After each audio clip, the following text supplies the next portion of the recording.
92.1, c'est la fréquence de Radio Grand Lac. Plongez dans le grand bain de la vie locale avec Radio Grand Lac.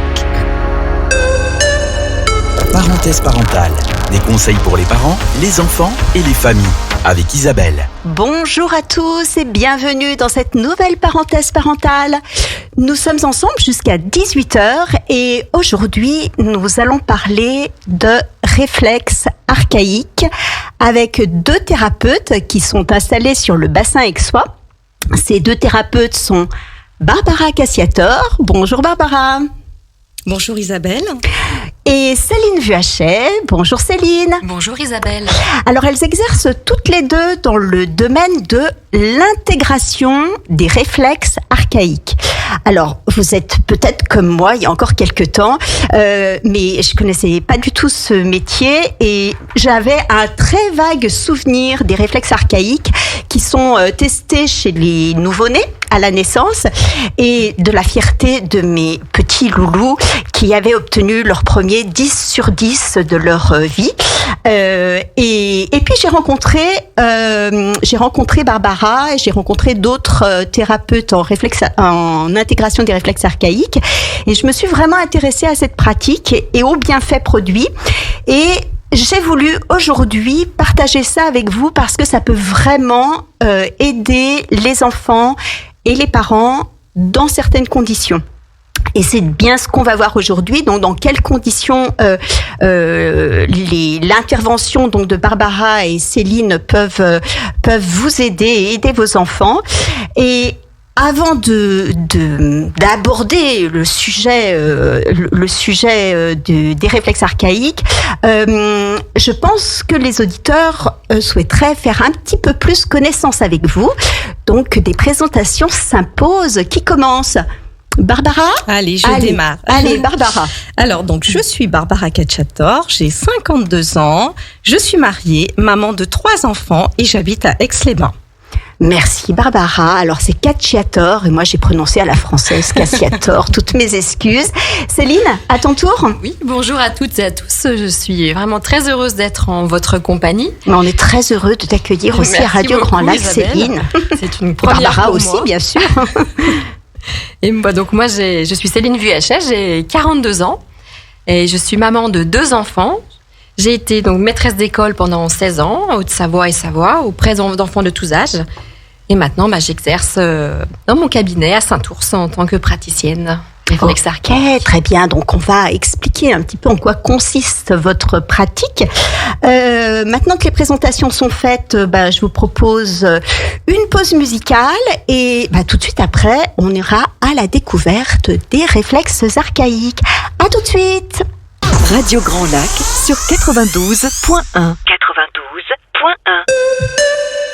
Parenthèse parentale, des conseils pour les parents, les enfants et les familles, avec Isabelle. Et oui, vous êtes toujours dans Parenthèse parentale, l'émission qui informe et fait du bien aux parents. Et aujourd'hui, on parle de réflexes archaïques avec Barbara Cassiator et Céline Vuachet. Alors, tout d'abord, les réflexes archaïques, c'est quoi, Barbara ?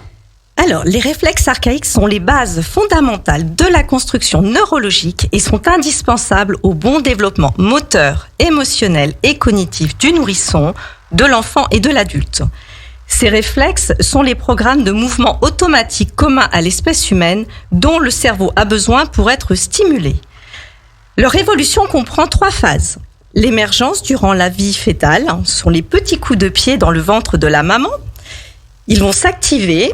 Une vingtaine de réflexes vont s'activer vraiment en pleine activation durant l'accouchement et vont s'intégrer pendant la première année de vie de l'enfant. Et ensuite, ils vont laisser place aux réflexes dynamiques et posturales. Donc, en clair, c'est quoi ? C'est des mouvements qui sont involontaires et qui sont inhérents à chaque être humain, petit être humain. Donc c'est normal C'est tout à fait normal, exactement. Ils sont souvent stimulés, ils sont provoqués par des stimuli également. Des petits gestes, des bruits, du toucher, voilà. D'accord, ok. Céline, pourquoi est-ce qu'on les teste? Enfin, on les teste pas tous à la naissance, mais pourquoi est-ce qu'on les teste à la naissance? Et lesquels teste-t-on d'ailleurs? Quelques minutes après la naissance, ou plus tard, le pédiatre vient tester les fameux réflexes. Il y en a un premier, il met le doigt dans les mains du nouveau-né pour voir si elle s'agrippe bien, pour tester le réflexe d'agrippement palmaire qu'on peut appeler grasping. Il soulève aussi le bébé sous les bras, le penche en avant pour voir si ses jambes se mettent à marcher. Oui, alors celui-ci, c'est quand même le plus remarquable. Hein. Voilà, les pas d'un nouveau-né, c'est souvent... Alors, la maman, souvent, ne les voit pas. C'est rapporté après par la sage-femme. Mais en effet, le bébé fait des pas dès la naissance. Donc ça, c'est un réflexe archaïque. Oui. D'accord. Il y a aussi d'autres réflexes qu'il teste. Il relâche la tête du nourrisson en arrière, ce qui rassure pas trop la maman, pour voir s'il ouvre en grand les 4 membres et s'il se recroqueville en poussant des cris. Ça, il teste le moro. D'accord. Il chatouille aussi ses pieds et on peut observer un bel éventail des orteils. D'accord. C'est le Babinski. Il teste aussi la succion, voir si le bébé prend bien le doigt, s'il aspire bien le doigt, comme pour qu'il puisse après bien téter le sein. Il regarde les points cardinaux aussi en lui chatouillant légèrement la joue pour voir si le bébé tourne bien la tête automatiquement, s'il ouvre la bouche aussi pour chercher à téter. J'imaginais pas qu'il y en avait autant qui étaient testés à la naissance quand même. Il y en a même encore, j'ai encore pas fini. Ah, pardon, je t'ai interrompu. Non, il y en a juste quelques-uns encore. Il regarde aussi si le bébé incurve bien son tronc. Quand il caresse le long de la colonne jusqu'au flanc, il voit s'il y a une petite ondulation. D'accord. C'est le spinal de Galland. Ok. Et il regarde aussi s'il rentre bien sur le ventre pour aller jusqu'au sein aussi. D'accord, ok. Et donc, normalement, tous les nourrissons ont ces réflexes-là à la naissance. Qu'est-ce qui se passe du coup? Est-ce qu'il peut arriver que ce réflexe soit absent? Oui, justement, et c'est pour ça que les pédiatres, ils les testent pour voir si, parce que c'est un indicateur pour voir si le système nerveux et le tonus musculaire du bébé fonctionnent bien. D'accord. En fait, c'est le pédiatre, il fait comme un électricien qui vérifie le compteur électrique de la maison. Il s'assure que toutes les prises électriques fonctionnent bien et que le bébé est bien branché. D'accord, j'aime beaucoup la câblé. Comparaison du coup. Donc, ça rejoint la question que je voulais poser, c'est quel est leur rôle à ces réflexes archaïques, Céline, si tu veux continuer. Oui, bien sûr. Alors, ils ont plein de rôles. Le premier rôle, il y a beaucoup de réflexes qui se développent in utero, justement, pour que le bébé soit un coacteur lors de l'accouchement avec la maman. D'accord. Donc, c'est ce que disait tout à l'heure Barbara. Oui. Hein, il y a déjà donc des réflexes qui se développent in utero et qui vont permettre donc de faciliter le passage du bébé. C'est ça. Ça va permettre la flexion, l'extension, l'inclinaison du corps pour chercher l'entrée du canal de naissance, avancer, se faufiler et enfin sortir pour naître. D'accord. Ces réflexes servent aussi à la survie et à la protection du bébé quand il naît. Parce que quand il est in utero, il est vraiment dans un milieu douillet, dans l'utérus, qui est un milieu aquatique, à température constante. Et il va découvrir un monde beaucoup plus hostile, un monde aérien, terrien, qui est soumis à la gravité, où il faut apprendre à respirer, à s'adapter à la température, à s'alimenter par soi-même, et plus profiter de l'alimentation automatique 24 heures sur 24. Oui. Et puis aussi apprendre à se déplacer. Donc ces réflexes sont conçus pour assurer vraiment une réponse immédiate, protectrice à ce nouvel environnement vraiment différent de celui qu'il connaissait. Il développe aussi tout le réseau neuronal. En entraînant quotidiennement les différents réflexes, cela permet de câbler tout le système nerveux. Ça fait un véritable réseau de communication. Et c'est vrai, comme je l'ai dit tout à l'heure, le bébé devient vraiment un petit être branché. D'accord. Donc, protection, survie, connexion neuronale. Oui. OK. Il y a autre chose? Oui, il y a aussi tout ce qui est réseau musculo-squelettique. Ces mouvements involontaires mettent en place toute notre dynamique corporelle primordiale. Nos chaînes musculaires s'activent grâce aux réflexes archaïques et vice-versa. En synergie, ils développent notre centre de gravité et posent les premières bases de notre future posture d'adulte. Donc on comprend que c'est absolument fondamental qu'il soit présent à la naissance. Oui. Hein, d'accord, ok. Barbara, il existe combien de réflexes? Parce que Céline en a énuméré quelques-uns, donc qui doivent être présents à la naissance. Tout à l'heure, tu disais qu'il y en avait d'autres qui se développaient, c'est ça? On peut dire développer, oui, après la naissance? En fait, il en a été observé plus de 70.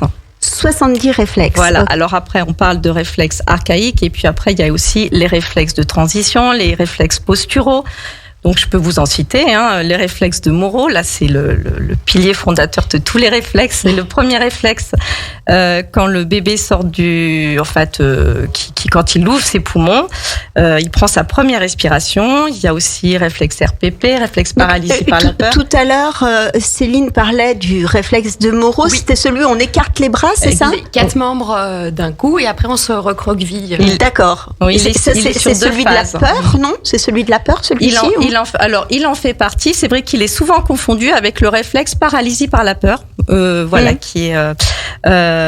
Et puis il y a d'autres réflexes comme le réflexe tonique labyrinthique, réflexe tonique asymétrique du cou. Tout ça, en fait, ils évoluent au fur et à mesure des étapes du développement moteur de l'enfant. Donc, on va dire de la naissance jusqu'à nos 3 ans. Voilà, exactement. Et puis aussi les réflexes oraux, visuels, auditifs. C'est pour ça qu'ils sont très très nombreux. Ok. Alors, ces réflexes-là, chez le bébé, on arrive à les voir, du coup. Le réflexe de Moro, l'agrippement, c'est vrai que... Mais c'est des réflexes qui disparaissent après. Parce qu'un enfant de 3 ans, il va plus refermer son poing sur le doigt de la maman. Donc, en fait, ils vont avoir une phase, alors c'est ce qu'on disait, émergence. Ensuite, ils vont s'activer. Alors moi, je vais dire, on parle d'intégration, mais je vais dire, ils vont maturer également. Enfin, moi, je dirais, c'est pas sur 3 phases, mais plutôt sur 4. Ils vont maturer suffisamment de temps et ensuite s'intégrer. Mais les réflexes archaïques ne disparaissent pas. En fait, ils sont là, on va dire, comme dans un placard, et ils ressurgissent lors d'un stress, ou en fait ils sont là pour nous servir de protection en cas de stress ou de danger. D'accord. Alors moi je cite souvent l'exemple, par exemple vous êtes dans un bus debout, le bus freine, qu'est-ce que vous faites? Hop, et ben vous allez, le réflexe quand il est bien intégré, ressortir votre réflexe d'agrippement. Une fois que le stress est fini, hop, vous remettez votre main normalement et tout va bien. Mais parfois, quand les réflexes sont pas intégrés, qu'est-ce qui se passe? Il peut y avoir une chute, il peut y avoir des cris, des réactions complètement inappropriées. C'est pour ça que voilà, quand on parle, alors je parle du réflexe d'agrippement, mais voilà, ça en fait partie. D'accord, ok. Donc, on a bien compris que il y avait une phase de développement de ces réflexes, et puis après il y avait une phase d'intégration. Alors tu préfères dire toi de maturation, c'est ça? Alors non, c'est parce qu'il faut un certain temps pour qu'ils puissent s'intégrer. D'accord. Donc il y a plutôt une phase de maturation et ensuite une phase d'intégration. Ils vont s'intégrer. Et après ils vont se mettre au placard, comme je dis. D'accord. Ok. Voilà. D'accord. Voilà. Et ils ressurgissent dans des moments de stress. Exactement. Pour se protéger. Ok. Ces réflexes archaïques, donc, alors tu disais qu'ils ne disparaissaient pas, mais voilà, qu'ils étaient rangés au placard. J'aime beaucoup l'expression. Ils doivent être intégrés, du coup, au bout de combien de temps? Alors, tout dépend des réflexes. Alors, par exemple, si on reparle du réflexe de l'agrippement, il émerge déjà 11 semaines in utero. Il va s'activer de la naissance jusqu'à la première année de la vie de l'enfant. Il va s'intégrer progressivement à la fin de la première année avec un mouvement volontaire des doigts. D'accord. Mais ensuite, il va être en lien aussi avec d'autres réflexes, la traction de la main, le réflexe de Babkin. Je me semble que tu l'avais évoqué tout à l'heure. Oui. Agrippement plutôt palmaire. Les points cardinaux. D'accord. Les points cardinaux. Les points cardinaux. Voilà, petite précision entre professionnels. Donc voilà, donc c'est vrai que c'est pour ça qu'il y a un certain temps. Et tous les réflexes, voilà, il leur faut plus ou moins certains temps, parfois un petit peu plus, un petit peu moins de temps. Mais là, voilà, je vous ai cité vraiment l'exemple de l'agrippement, le réflexe de l'agrippement. D'accord. Et pour chaque réflexe, il y a une intégration, enfin un temps d'intégration particulier. Tout à fait. Oui. Ouais, Céline, tu peux nous en dire un petit peu plus là-dessus, peut-être? sur l'intégration, sur le temps de maturation du coup de ces réflexes, de façon à ce qu'ils soient intégrés? Oui, alors il y en a certains qui s'intègrent très rapidement et puis d'autres qui mettent même jusqu'à 3 ans. D'accord. Par exemple, comme le RTL, c'est un réflexe qui a vraiment besoin, c'est le redressement vraiment qui permet le redressement de la tête, qui a vraiment besoin de beaucoup d'autres réflexes pour pouvoir s'intégrer, tout comme le Landau, le Babinski aussi, un réflexe des pieds, qui a vraiment besoin de beaucoup de choses, que l'enfant puisse marcher aussi pour pouvoir vraiment après s'intégrer. Okay. Donc ça veut dire qu'il y a une interdépendance des réflexes entre eux qui vont permettre à un autre réflexe de s'intégrer. D'accord, ok. C'est pour ça que quand on en intègre en cabinet, si on en intègre un, souvent ça fait beaucoup de bien aux autres. D'accord, ok, très bien. Du coup, Barbara, ton travail consiste à l'intégration, enfin Barbara et Céline, votre travail consiste à l'intégration des réflexes archaïques. Pourquoi vouloir à tout prix les intégrer? Eh bien, tout simplement, ce sont nos propres fondations. Ces réflexes sont enregistrés au niveau du tronc cérébral dans le cerveau reptilien ou encore le cerveau archaïque ou cerveau primitif. Alors, on va imaginer la construction d'une maison. Vous avez les fondations, les murs, le toit. Et bien là, nous allons comparer le cerveau à une maison. Par exemple, au niveau des fondations, vous allez avoir le tronc cérébral, donc le cerveau archaïque ou primitif. Et là, ce sont vraiment nos fondations. C'est à cet endroit-là où vont émerger les réflexes archaïques pour notre survie et notre développement moteur. C'est ce qui gère en général la respiration, le rythme cardiaque et le sommeil. Ensuite, lorsque vous passez au mur, on va dire que c'est le cerveau des émotions, le système limbique. Et là, on va gérer le centre des émotions, la mémoire, les apprentissages et la capacité à jouer. Et puis tout en haut, le toit, le cortex ou néocortex. Et là, ça implique les fonctions cognitives, le raisonnement, la logique, la concentration, la pensée, le contrôle de l'impulsivité. Donc le but, c'est vraiment d'avoir des bonnes fondations, de passer de la dépendance à l'autonomie. Mais le problème, c'est que parfois, on est obligé de compenser parce qu'on n'y arrive pas. C'est quand les fondations elles sont pas solides, sont pas très solides. Elles sont pas très solides et voilà. Et là, ça va. Voilà, le cerveau à un moment donné va mettre des compensations pour pouvoir Donc les murs ne vont pas forcément être bien droits, le toit pas forcément. La charpente. Un peu bancal. Un peu bancal. D'accord. Ok. Et donc c'est là que vous intervenez pour redresser tout ça. Exactement. Donc en fait, vous êtes des maçons, quoi. Voilà, si tu on fait les fondations. C'est ça. Les fondations. Okay. On va dire que c'est la partie invisible de l'iceberg, voilà. Une autre comparaison. Donc, alors, ok, pour l'image, du coup, c'était très bien que tu prennes cette image-là parce que ça nous permet, ça permet aux auditeurs de bien comprendre. Et si cette évolution est entravée, cette évolution donc de maturation et d'intégration des réflexes archaïques, et que ces réflexes du coup persistent, qu'est-ce qui va se passer concrètement, maintenant pas dans la maison, mais au niveau de l'enfant, de l'individu? Qui veut répondre à cette question? En fait, plus on va essayer de trouver, on va dire, un itinéraire bis, une décompensation, plus ça va demander des efforts, de la fatigue. Et c'est là que peuvent survenir effectivement des troubles du comportement ou même des difficultés au niveau des apprentissages, en fait. D'accord, voilà. Ok. Donc d'où l'intérêt que les fondations soient... Oui, il y a des répercussions vraiment sur 3 sphères. Ouais. Émotionnelle, motrice et puis cognitive. Et puis cognitive, d'accord. Donc même sur le plan émotionnel. Ah oui, tout à fait. Oui. Émotionnel. Oui, émotionnel, c'est très important. Je voulais, d'ailleurs, tout à l'heure, j'avais pas. Tu veux rajouter quelque chose? Oui, c'était important. Parce que c'est vrai qu'avec l'intégration des réflexes, il y a toute l'autonomie qui se développe, la confiance, le bien-être de l'enfant, de l'adulte en devenir.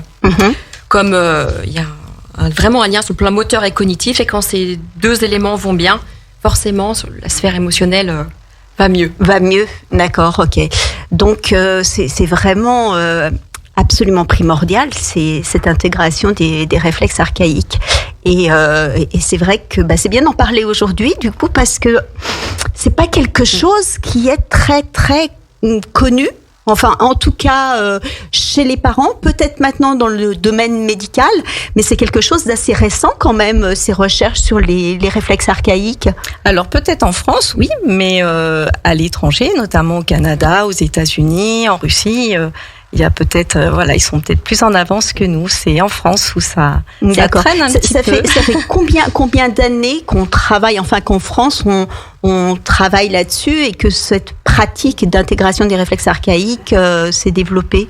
Alors, on va dire que, je sais pas, je dirais peut-être une quinzaine d'années.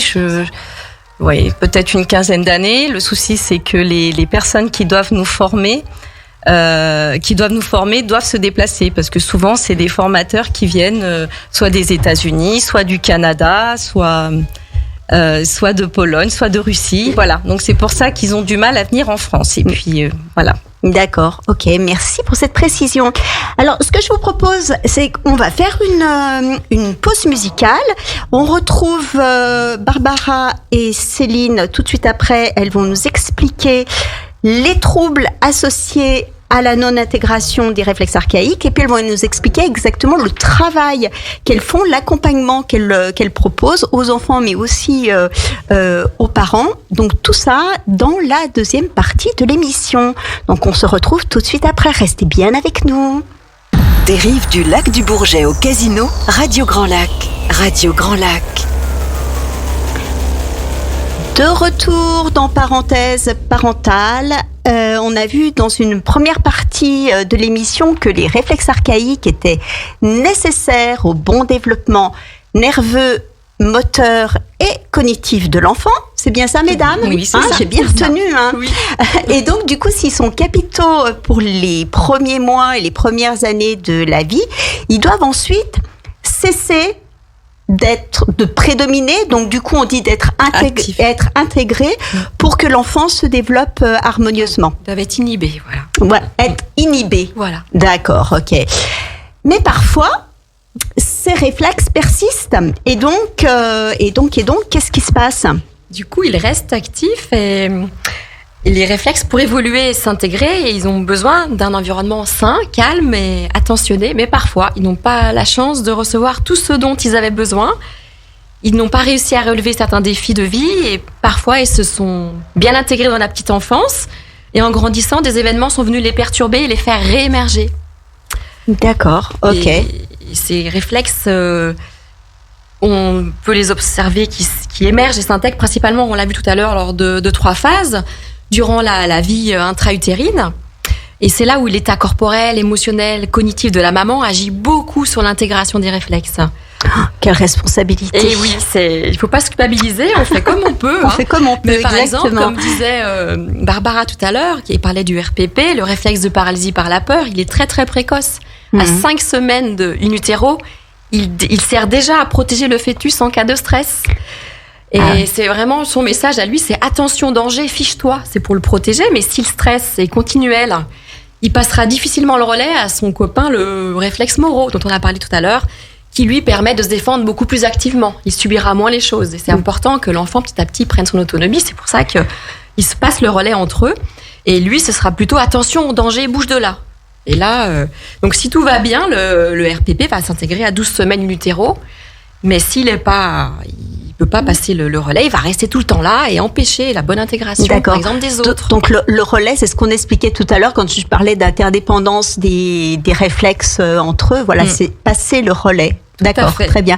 Et alors, Céline, tu as commencé à expliquer la raison pour laquelle ils peuvent rester actifs, mais qu'est-ce que c'est au quotidien? Enfin, est-ce qu'il y a d'autres choses, d'autres raisons qui font que ces réflexes restent actifs? Il y a un moment de la naissance, on parlait Barbara tout à l'heure, les conditions d'accouchement, si l'accouchement est prématuré, ça agisse là aussi sur la bonne intégration des réflexes. Certains sont, par exemple, comme le spinal de Pérez, appelé le réflexe starter de la naissance, il devrait être très très actif mais pendant une naissance physiologique. D'accord. Et si la naissance est médicalisée, il faut surtout pas se culpabiliser.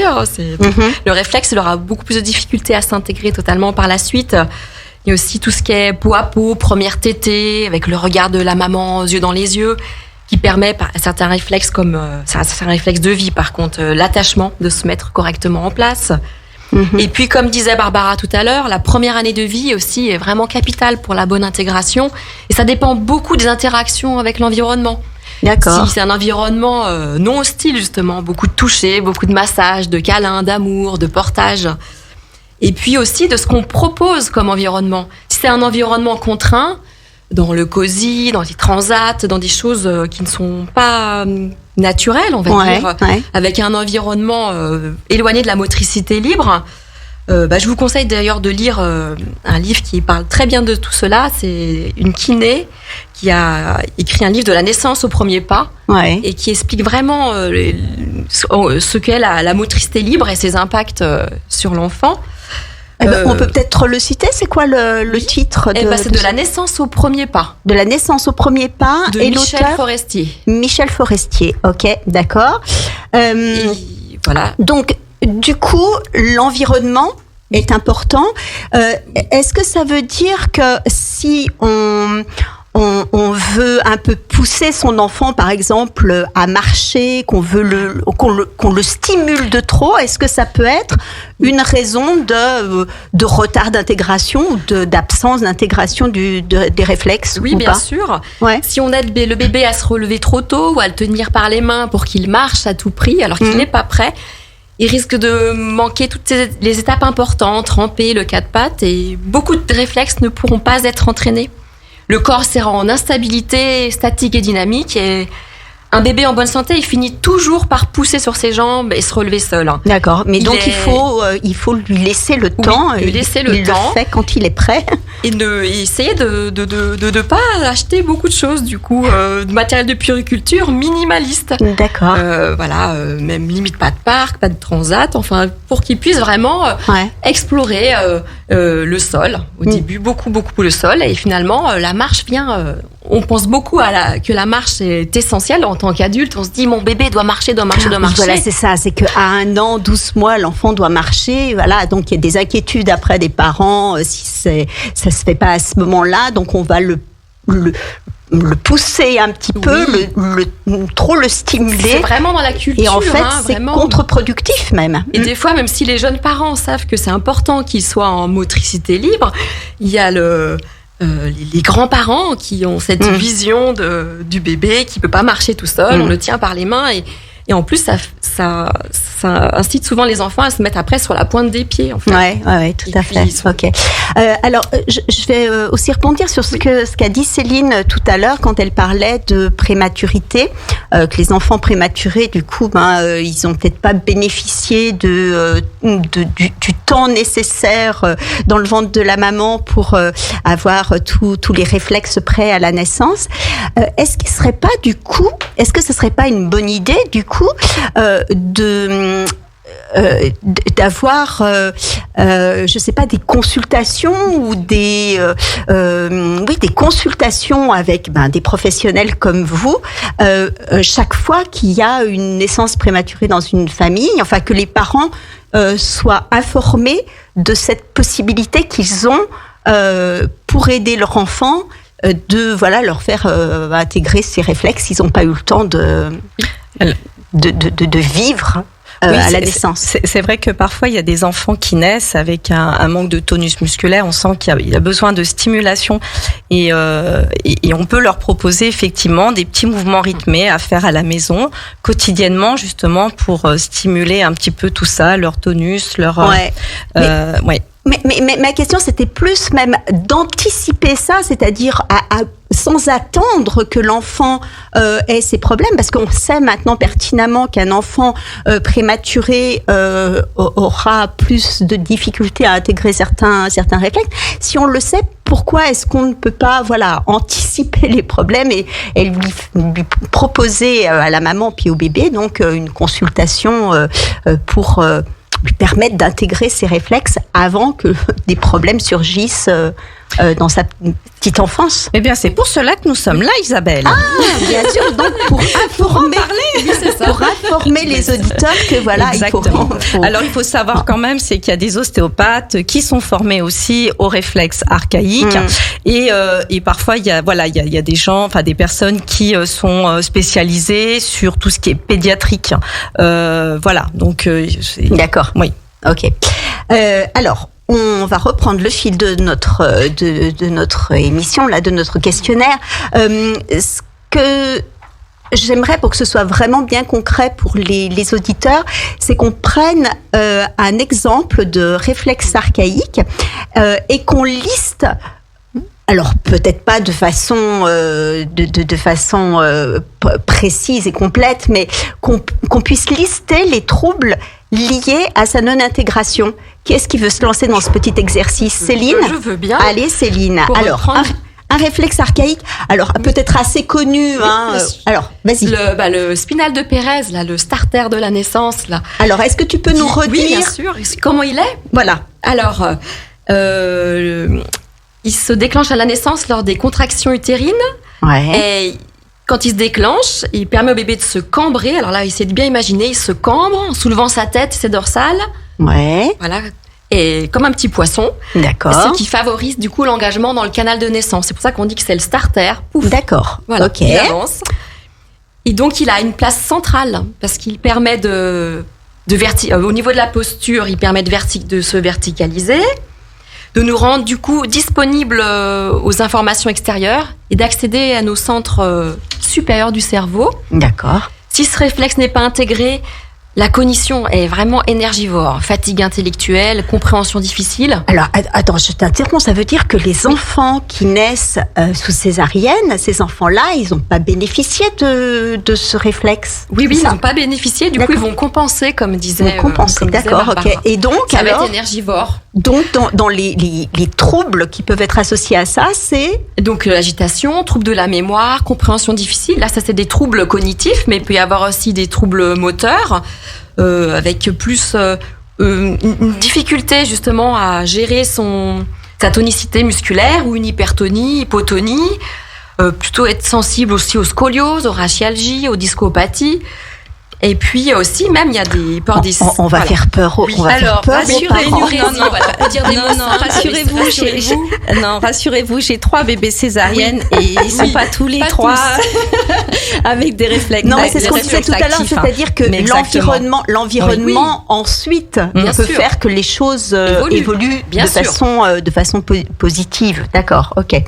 Très bien, tu veux rajouter quelque chose, Céline, ou Après, c'était pour parler de l'impact sur le plan émotionnel, mais... D'accord, ok, vas-y. Voilà, et donc c'est vrai que comme il développe tout ce qui est extenseur du dos, il offre après du coup une stabilité émotionnelle, une meilleure sécurité intérieure quand il est bien intégré.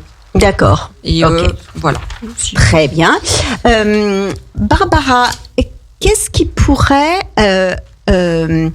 évoquer... Là, je me mets à la place des auditeurs, des parents. Qu'est-ce qui peut évoquer la non-intégration des réflexes archaïques dans le comportement, la posture ou les problèmes d'apprentissage de leurs enfants? Qu'est-ce que c'est qui peut faire dire aux parents, tiens, il y a peut-être un problème de réflexe archaïque non intégré? Alors justement, quand je parlais tout à l'heure des compensations, mais c'est vrai que les compensations vont demander plus d'efforts, plus de fatigue. Donc c'est vrai qu'à l'école, c'est pour ça que parfois l'adolescent, quand il rentre de l'école, il n'a pas forcément envie de faire ses devoirs. Et puis il peut même être agressif, colérique. Au niveau postural, déjà au niveau de la posture, on peut voir souvent des enfants qui ont le dos voûté, la tête de côté, dans leur démarche également. Puis après au niveau des symptômes et des conséquences, les troubles déficitaires de l'attention, l'hyperactivité, les troubles 10, tout ce qui est dyslexie, dyspraxie, dyscalculie, dysphasie. Ça on peut être sûr, alors, que c'est quasiment sûr oui. que c'est du réflexe archaïque non intégré. Exactement. D'accord. La mémorisation, la concentration, l'organisation, la compréhension. les troubles émotionnels, c'est ce que disait justement l'hypersensibilité, la manque de confiance en soi, et puis aussi des difficultés de coordination. Un enfant qui a du mal à faire du vélo, qui a du mal à faire ses lacets, à boutonner sa chemise, à tenir ses couverts. Et puis il y a aussi des réflexes qui sont souvent très actifs chez les enfants et les personnes autistes. Ok, d'accord. Alors j'allais te poser une question. En fait, tu as anticipé ma question.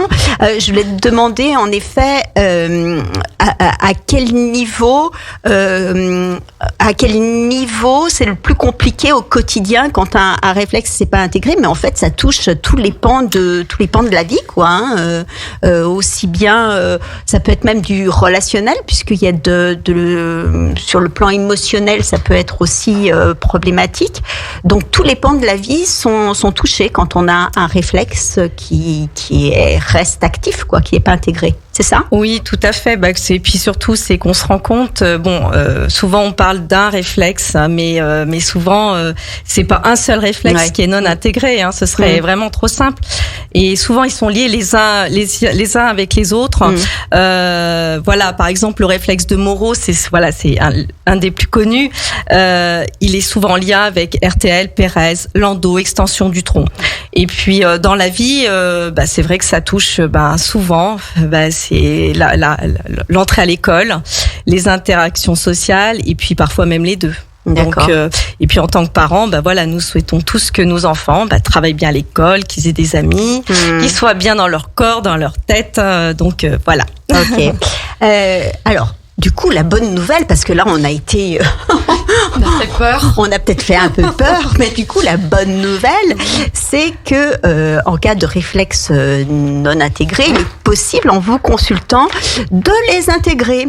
Et du coup, c'est possible à tout âge, ça, Céline ? Oui, ça c'est vraiment une bonne nouvelle, parce que avec toutes les connaissances en neurosciences et la fameuse plasticité cérébrale, c'est-à-dire la capacité du cerveau à remodeler ses connexions en fonction de l'environnement, des expériences vécues par l'individu, nous on peut remodeler du coup les réflexes à tout âge, enfants, adolescents, adultes. D'accord. Et puis faire aussi tout ce qu'on disait tout à l'heure de la prévention aussi. Ok, alors quand on dit à tout âge, j'imagine du coup pas forcément bébé, parce qu'il faut leur laisser le temps de s'intégrer, parce qu'en règle générale, c'est vrai qu'on parle de 0 à 1 an, puis ensuite il y a cette phase de 1 an à 3 ans. C'est pour ça que les enfants vont à l'école à partir de 3 ans. Logiquement, tous leurs réflexes doivent être intégrés. Donc c'est plutôt à partir de 3 ans, voilà. Et jusqu'à 99 ans. Mais c'est vrai qu'on peut... dès les bébés, aider à une meilleure intégration des réflexes avec tous ces bercements bien sûr rythmiques qui peuvent être vraiment... Et justement, dans le livre que Céline citait, elle citait justement, elle montrait des exemples justement de stimuler l'enfant, par exemple sur des mouvements croisés. Donc il y a des beaux exemples pour les jeunes mamans en fait. D'accord. Donc c'est un livre que vous recommandez aux jeunes mamans parce qu'elles peuvent se servir des exercices qui sont proposés, et même avec tout à fait des remédiations justement. Avec si l'enfant est bloqué dans telle ou telle étape de motricité, elle propose des choses. Très très bien. Maintenant, on va parler de ce que vous proposez vraiment, des séances que vous proposez. Du coup, ça se passe comment vos séances ? Qu'est-ce que vous faites en cabinet avec vos petits patients ? Barbara ? Alors. Déjà, quand les parents me contactent, alors j'aime bien avoir un petit entretien téléphonique rapide au départ pour savoir de quel est l'objectif, un petit peu connaître l'enfant. Ensuite, j'envoie un questionnaire, en fait, une sorte d'anamnèse avant le premier rendez-vous. Alors anamnèse, on va peut-être préciser quand même. En fait, c'est un petit questionnaire, l'historique, pour connaître un petit peu mieux l'enfant, connaître l'objectif, son âge, les étapes de son développement moteur, tout ce qui, comment ça se passe par exemple à la maison, à l'école, s'il y a des observations, s'il y a eu des chocs émotionnels. Comment s'est passée la naissance, la naissance, la grossesse, voir c'est un petit peu, parce que ça peut déjà nous informer sur des événements. Ensuite, lors du premier rendez-vous, Je teste. Alors tout dépend de l'âge, puisque entre 3 et 6 ans, entre 6, voilà, il y a les petits en primaire, en maternelle. Ensuite, il y a les primaires, le collège, le lycée. Donc on n'évalue pas tout de la même manière, de toute façon. J'imagine bien. Et voilà, donc je fais une petite évaluation et puis je fais un petit peu de thérapie, souvent du tactile, et puis je fais un petit compte rendu que je remets aux parents et je donne des petits exercices à faire à la maison en fonction de l'âge, en fonction des besoins. Et en règle générale, quand il y a besoin et que ça ressort des réflexes archaïques, je propose un accompagnement toutes les 2 à 3 semaines. Voilà, des séances qui durent 1 heure en règle générale, minimum. Et puis pour les tout petits, 45 minutes. Ok, voilà. Très bien. Céline, même façon de procéder? Du coup, oui, on est très proches, en façon de procéder. Moi aussi, là, je fais la prise de contact par téléphone, l'anamnèse, je teste les réflexes en fonction de l'âge des personnes. Et puis après, le compte rendu et des exercices à la maison. Puis on se revoit toutes les 3 semaines, 1 mois. Voilà, peut-être là la différence, c'est pas tous les un petit peu plus espacé. Okay. Et le fait de donner des exercices à la maison, ça sert à quoi? Alors, vraiment... en fait, ça permet de maintenir le travail que l'on fait en cabinet. D'accord. Alors, parfois, les enfants les font, ça se passe très très bien, ça dépend. Quand ils sont petits, des fois ça fonctionne. En fait, c'est très aléatoire. Parfois, ils les font et puis c'est difficile et puis voilà. Et puis il y en a d'autres, voilà. Donc chacun. Mais voilà, c'est toujours bien de stimuler. Et puis c'est vrai que parfois les parents n'ont pas forcément le temps. Bon, cela dit, c'est des petits exercices qui sont assez simples. Alors plus les enfants sont jeunes, plus c'est facile parce que forcément, le corps n'est pas pas du tout le même entre un enfant de 7 ans et puis un adolescent de 15 ans. C'est pas du tout la même corpulence. Okay. Il faut combien de séances, Céline, pour intégrer ces réflexes? Alors c'est très très variable. Ouais. Je pourrais dire entre 3, 15 voire jusqu'à 20 séances en fonction de l'objectif visé. Parce que même si on peut voir certains blocages se lever après quelques séances, il est souvent important de pouvoir travailler plus en profondeur avec d'autres réflexes pour vraiment stabiliser les progrès observés. Puis ça dépend vraiment de la demande de la famille. Ok. Et est-ce qu'il y a un nombre de séances au-delà duquel vous dites là c'est plus de mon ressort, il faut orienter les parents vers quelqu'un d'autre, vers un autre professionnel? Tout dépend en fait. Alors effectivement, il y a des enfants ou des ados qui viennent pour des peurs, de l'anxiété, de l'énurésie. En règle générale, ça se résout assez rapidement. Je dirais 3-5 séances. Après, si je vois que, Céline, c'est pareil. Si on voit que ça fonctionne pas, on oriente vers d'autres professionnels. D'accord. Ensuite, moi j'ai eu le cas, par exemple, de travailler avec des enfants qui avaient des bilans neuropsy, avec des diagnostics posés par des médecins et qui ont souvent des troubles associés, de la dyspraxie, TDAH ou de l'autisme. Là, c'est vrai que c'est pour ça que là c'est beaucoup plus long. Et puis à un moment donné, il faut les lâcher parce que le but c'est vraiment qu'ils soient pas dépendants des thérapeutes, qu'ils puissent faire aussi des activités sportives. Et de les orienter vraiment vers des activités. Moi, j'ai eu le cas d'une jeune autiste qui rêvait de faire de la danse et à la fin, on a réussi. Donc, la maman était super contente. J'imagine. Voilà. Ok, super. Alors, j'imagine qu'on vient pas vous voir en première intention parce que les réflexes archaïques, c'est ce qu'on disait tout à l'heure, même s'ils commencent un petit peu à être connus, c'est pas un réflexe chez les parents de se dire tiens, là je vais aller voir un praticien. D'ailleurs, on dit quoi? Praticien ou thérapeute en praticien, thérapeute, mais en règle générale, c'est praticien, éducateur. Okay. Voilà. Donc c'est vrai que c'est pas dans un... On parle de réflexe, mais du coup, réflexe des parents de dire tiens, je vais aller voir un praticien en réflexe archaïque. Comment est-ce que les parents arrivent à vous? Alors, au début, du bouche à oreille. Alors, les parents qui sont venus pour leurs enfants et qui en parlent aux voisins, à la famille. Et puis là, depuis, je dirais 2-3 ans, on va dire que les ostéopathes les ostéopathes, les podologues ont des formations aussi réflexes archaïques, mais du fait qu'ils ont déjà leur activité, ils peuvent pas les travailler en cabinet. D'accord. Donc ils nous les ils nous les envoient. Et puis il y a aussi des pédiatres, des généralistes. D'accord. Même ça sort un petit peu de, mais comme ils disent, on essaie aussi. D'accord. Céline, c'est pareil, tu travailles en relation avec d'autres professionnels? Oui. Et par contre, ce qui est en train d'évoluer depuis peu, c'est que certaines personnes viennent me voir parce qu'elles connaissent justement les réflexes archaïques et qu'elles veulent juste faire un bilan. En fait, elles savent que c'est important. Ça, c'est la nouveauté. Ok. Autrement, non, je travaille beaucoup avec aussi ostéopathes, orthoptistes, graphothérapeutes, podologues, enseignants, et on travaille en collaboration. D'accord. Ok. D'accord. Et j'imagine du coup que le travail va peut-être plus vite quand il y a une collaboration comme ça. Et du coup, par exemple, si on voit une personne qui a un problème d'écriture, c'est des fois très judicieux, par exemple, de travailler l'agrippement, la traction, certains réflexes du dos pour avoir une bonne détente du geste, une bonne posture quand on écrit, et qu'après, il puisse poursuivre par la suite, par exemple, s'il y a besoin, par une graphothérapeute. Nous, si on reprend l'image d'une maison, on est vraiment les fondations. Et après, c'est plus facile de mettre les briques de la maison. Okay. Oui. Le but, c'est vraiment de travailler tous ensemble. Oui. Parce que on n'a pas une baguette magique, loin de là. Et le fait de travailler, même avec des psychologues, avec des podologues, ça permet de vraiment de faire avancer et faire évoluer l'enfant, ou l'adolescent. D'accord, très bien. Alors, est-ce qu'on peut parler maintenant des formations? Comment est-ce qu'on fait pour devenir praticien en intégration des réflexes archaïques? Une école, comment vous avez fait, vous? Alors, surtout pas en une semaine de formation, Isabelle. Pas en une semaine de formation. Non, pourquoi tout ça? Pourquoi ça existe maintenant? On propose parce qu'en fait, on lit des livres, c'est toujours intéressant. Il y a pas mal de tutos sur Facebook, sur YouTube.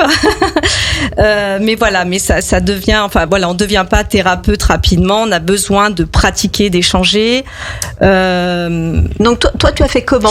Alors, tu es devenue moi, pour ma part, j'ai démarré un cursus de formation avec la méthode du docteur Mazgutova. C'est un médecin russe, donc elle a son institut aux États-Unis.